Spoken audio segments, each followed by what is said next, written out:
Okay, karon nga hapon magtuon na punta sa pulong sa Ginoo.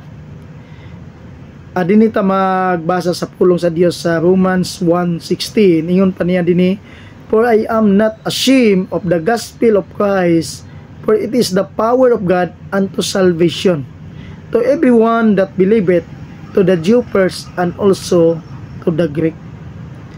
Makita nato dinhi nga passage sa pulong sa Ginoo. Ingon pa ni Apostol Paul, "Dili nako ikaulaw ang pagwali sa mayong balita, kay mao kini ang gahom sa Dios nga makaluwas sa tao, sa mga Hudiyo man o sa mga Grego."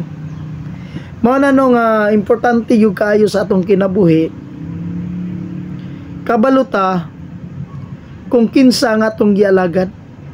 Kay kung kabaluta kung kinsa atong gialagad, di gyud ta maulaw sa pagsulti sa maayong balita sa atong Ginoo. Ang maayong balita nagisgot kana siya sa atong kaluwasan. Nga si Kristo miyani sa kalibutan, nagpalangsang sa krus. Siya ang nagbayad sa atong mga sala, namatay siya og gilubong og nabanaw. Mao na ang gospel. Muna nga sa pulong sa Ginoo sa 2 Timothy 1:12, ingon pa niya, "Dili nako ikaulaw, because I know whom I have believed." Mao na no nga sa atong pagalagad sa Dios, importante yung kayo kung kinsa ang atong gialagad.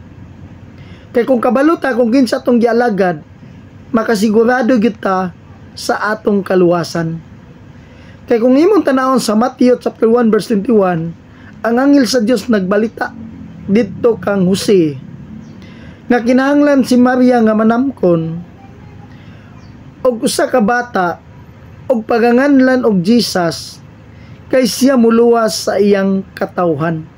Mao na no nga walay lain nga makaluwas nato, si Jesus Christ lang. Kay siya lang ang gihatag sa Dios sa silong sa langit nga makaluwas sa atong kinabuhi. Wala na gyud lain ngalan, bot pasabot, wala na gyud laing savior pa nining kalibutan na kundili si Jesus Christ lang. Muna yun sa John 3:16, kay gigugma sa Dios ang kalibutan, og tungod niya na gihatag niya ang iyang bugtong anak, aron si bisan kinsa nga motuo kaniya dili gyud malaglag. Mao na no nga pinakaimportante yung kayo nga sigurado ta sa atong kaluwasan. Og mao na si Apostol Paul, dili niya ikaulaw ang pagwali sa maayong balita, because nasayod siya kung kinsa ang Dios nga giyang gialagad. Mao na no nga kung nakaila ta sa atong Dios nga atong gialagad, di kita maulaw sa pagwali sa mayong balita. Si Kristo Jesus lang ang dalan padulong sa langit. Daghan mga tao karon di gyud kasigurado sa ilang kaluwasan. Pangutan-on nimo kung mamatay ka asa ka padulong, ang Ginoo lang nasayod.